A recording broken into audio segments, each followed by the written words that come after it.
done videos about businesses that have existed here in the West Island, but this one's a little different. In this one, I want to highlight their effort in advertising. Advertising has been a great way for me to learn a lot about Pointe Claire's history. Now, these advertisements that were published in the Lakeshore News, this is one of the West Island's old newspapers, are just second to none. The quality that was put into these advertisements, the frequency that they were publishing them in the newspaper is just mind-blowing. And this all for a population that couldn't have been more than 5,000 to 6,000 people. We're talking about the 30s, the 40s, the 50s, and the 60s. But this isn't about all the advertisements that existed in that period of time, but to highlight one company's efforts, one company that published these advertisements for a very short period of time, and that's the Pointe Claire Garage. But I myself only know so much about graphic design and advertising. For this, I turned to Robin Reed. Well, I mean, the illustrations are amazing. I can only imagine they were terribly time-consuming to do. Like how long it takes to, come up with the concept and the sketches and the final artwork, and then you take it to the stakeholders and then they want it changed and you have to go back to the drawing board. And as an illustrator, but one who works digitally where things are so much quicker and easier to fix, I can't even imagine this process.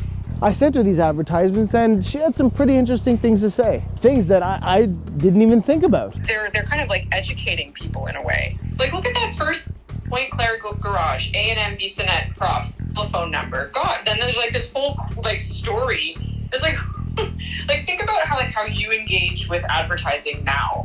You look at it really quickly and then that's it, right? You have to actually sit and read this stuff. Now, these advertisements by the Pointe Claire Garage ran in 1935 from January to April.